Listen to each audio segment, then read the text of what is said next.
email marketing, it's a great follow-up tool. I look at it as a supportive marketing mechanism.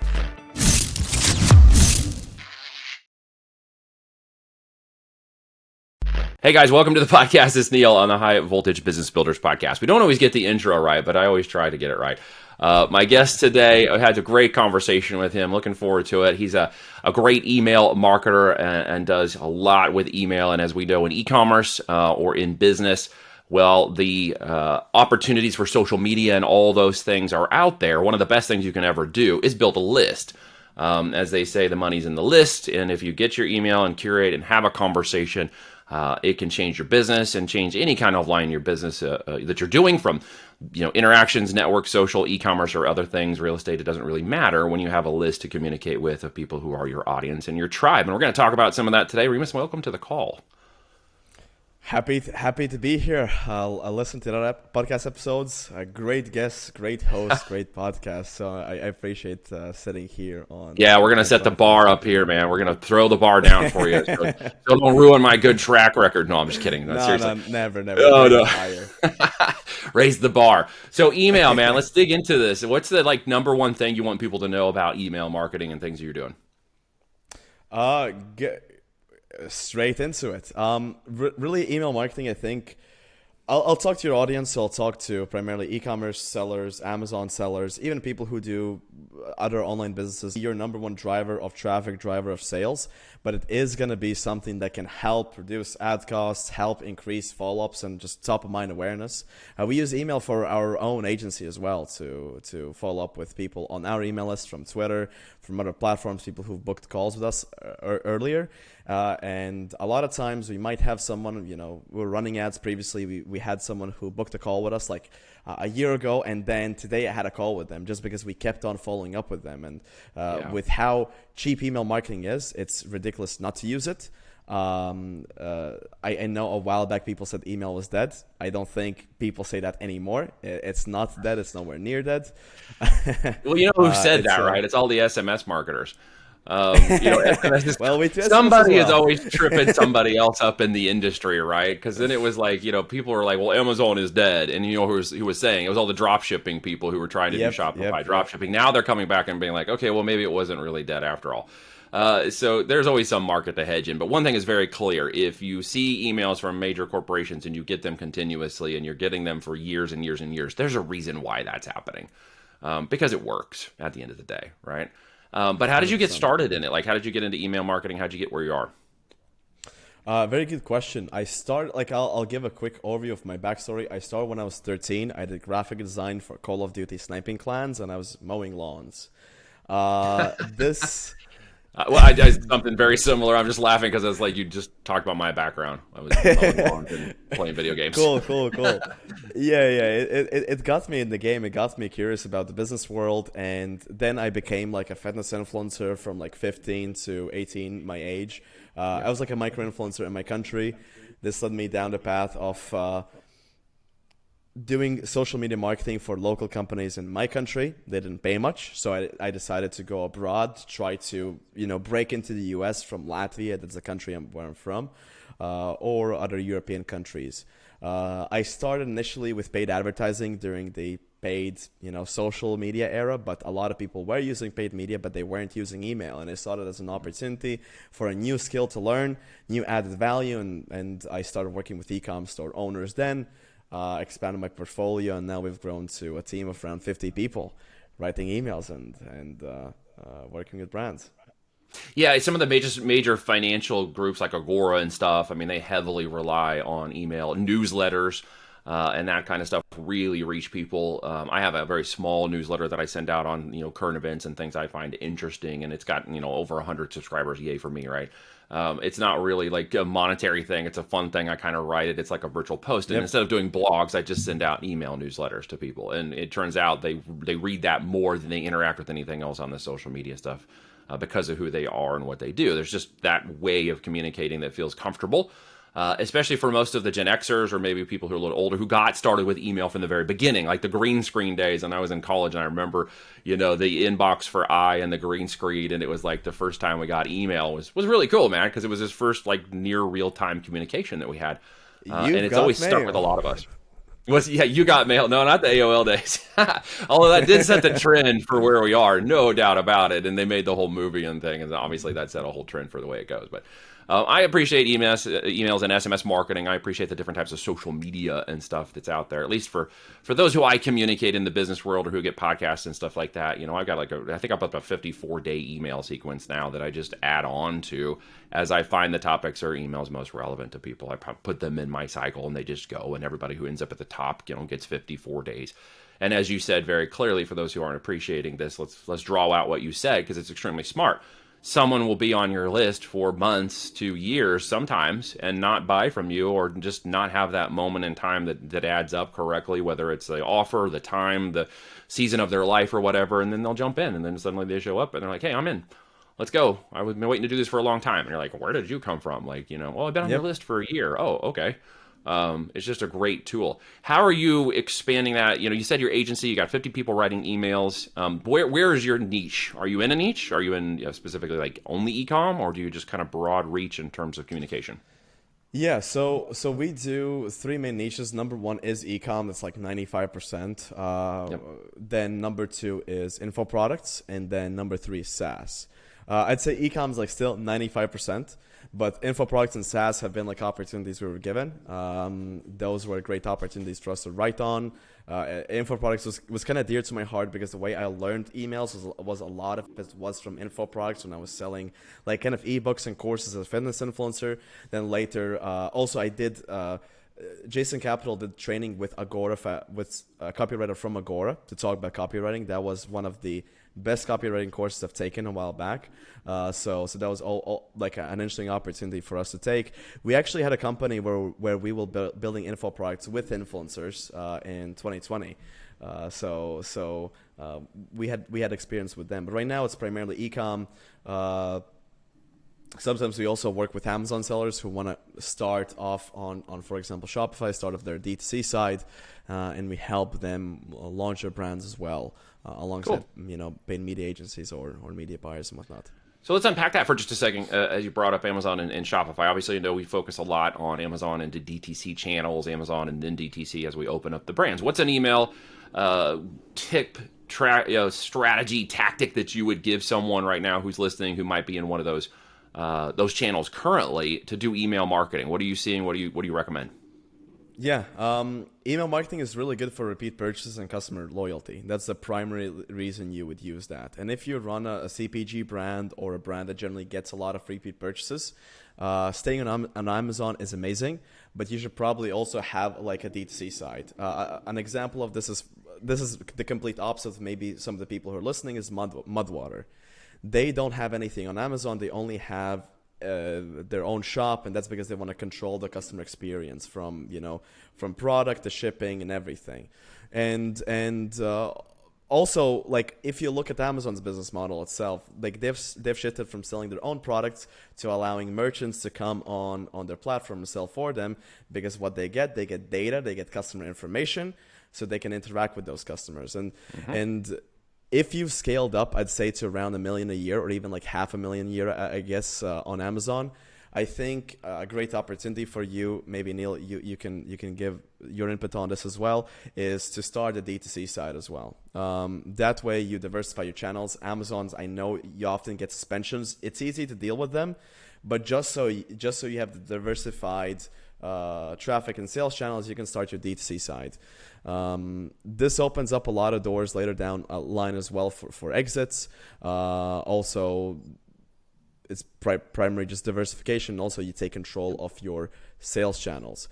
Where email marketing comes in specifically is within the launches, because when you're doing, let's say, $1 million or $5 million, $10 million a year in sales on Amazon, you don't want to start off a shop and then basically build it from ground zero up to like $1 million a year over like months ahead of time. So what we focus on is doing these brand launches, and the way they're kind of structured is we work together with either a media buyer from the business or with another agency that does media buying, so social media ads, and we create a funnel where we would basically build an email list and validate that email list and do a huge launch to this built email list with your products. You would make sales right away.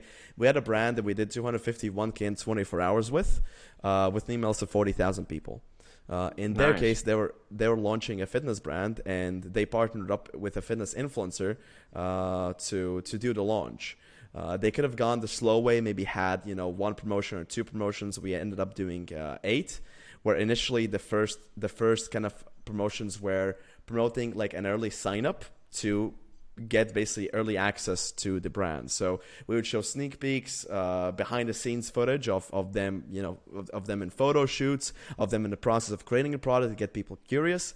And then people could swipe up on the Instagram stories, go to the sign up page, and we got around 40,000 email signups from an influencer with 1.5 million followers.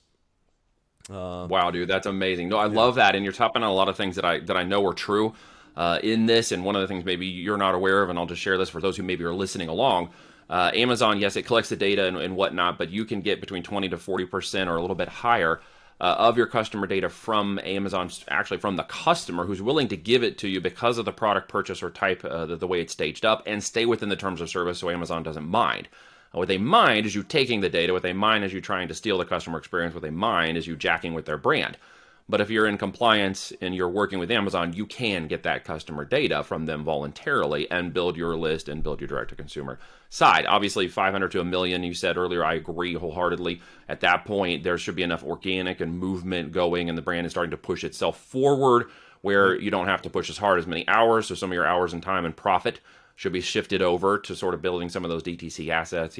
First up is just email. If you don't have a Shopify funnel, or you don't build a funnel, or that doesn't make any sense to you, and you're like, what the hell is a funnel? Then it's more important for you to understand just how to collect those emails and start that process and building that list and that customer audience, which will obviously build what we call customer lifetime value. The additional product someone will buy from you after their first purchase. And this is where a lot of Amazon sellers make their mistakes. They think it's just first customer acquisition. I want everybody to understand there's second and third customer acquisition, where the real business and the real profit's made. Email will allow you to do that. It's the highest interaction point you can have with a customer in the life cycle, which is great to hear you say all those things, because definitely I can echo that with my experience from the Amazon side. And of course, DTC gives you the control and mechanism. Now, here's the thing that your client may not know, or maybe you don't, or someone listening doesn't understand. We know between 15 to 18% of all paid media on a direct consumer channel ends up over on Amazon. So if your brand isn't on Amazon and they can't easily find you at a keyword search or even a brand search, your name, to validate who you are, and you don't show up at the top of the listings, they'll buy somebody else's product. So if you do the math on that, if you're paying for the traffic and you're putting 50 to 100,000 a month in traffic, you're going to see quite a bit of money being sent to Amazon and its competitors, your competitors, I should say, that you're basically giving to them for free.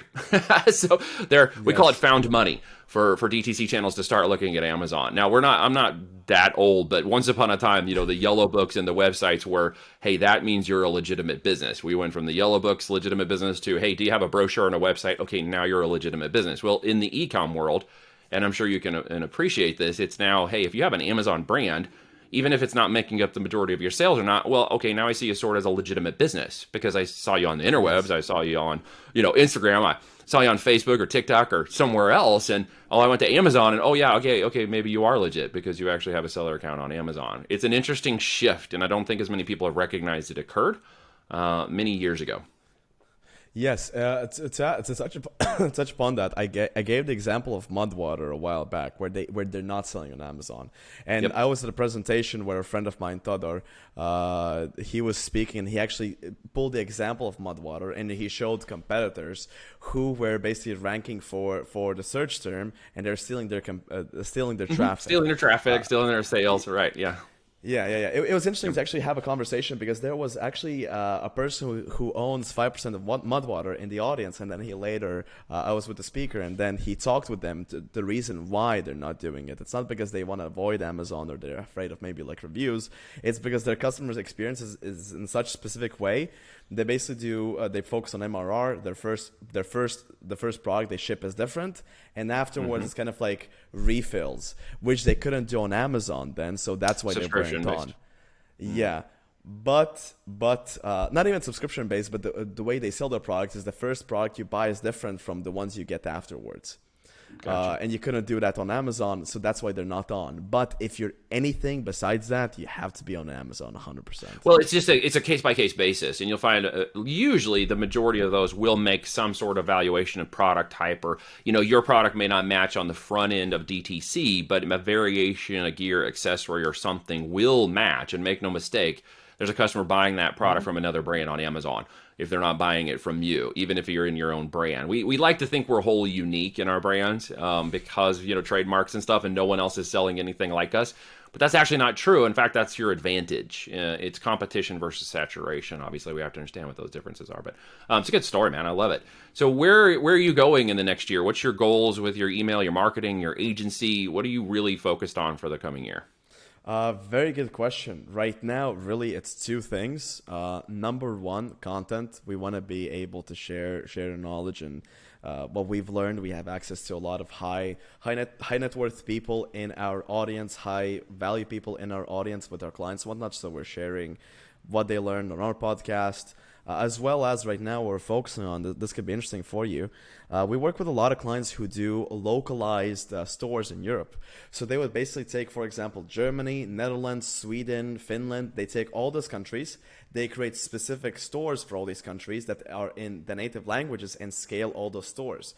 And you might have each one of these stores do, for example, 50 to 100K a month. And if you do five of those markets, you might be doing 500K a month.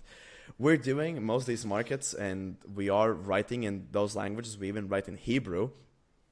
But we want to build mini agencies within those countries. So we're working on building partnerships with people. So we'd have, Agency GR in France, Agency GR in Germany with their own kind of team from there who work with those brands locally and can really scale. That's really the big thing, kind of breaking up the business in smaller chunks. To scale. Cool, man. I love to hear that. Email is definitely a part of what we do on both the business and the mentoring side, and we're doing more of it on the e-commerce side, both on Amazon, and we're involving it in direct-to-consumer channels. One of our companies we just acquired a percentage stake in, bestbaseballgifts.com, MLB licensed, MLB PB licensed products. We got some really cool products and stuff. Email marketing, as we ramp that site up in marketing, is going to be a big component of the back end of that business, along with SMS, and email is going to be a huge component of that. We know where we're going to make the profit actually in the business, not on the front end, not the customer acquisition side of the first product acquisition, but the second and third, and that's going to be email behind the scenes, following up and making those customers run. So, man, I appreciate you coming on today and sharing some insights. I got a technical question for somebody who might be listening. What's the highest delivery email system you found if someone's going to build a list and wants to get email marketing going? What would you recommend? I would say it depends on what's your tech stack. So if you are doing e-commerce, Klaviyo is the best one. The key is to set up a custom sending domain. So go into settings, under accounts, sending, I think it was email and domain settings. Set up a custom sending domain. The reason why is because Gmail recently, it's not public, but Gmail changed their algorithm to where whenever you send out an email, it's not being sent through your email address. It's sent through basically a SendGrid, basically IP, whatever you want to call it. Mm-hmm. And if Gmail looks at it, it might look to Gmail like, hey, someone's pretending to be you. So you need to validate it, whitelist, whatever it might be,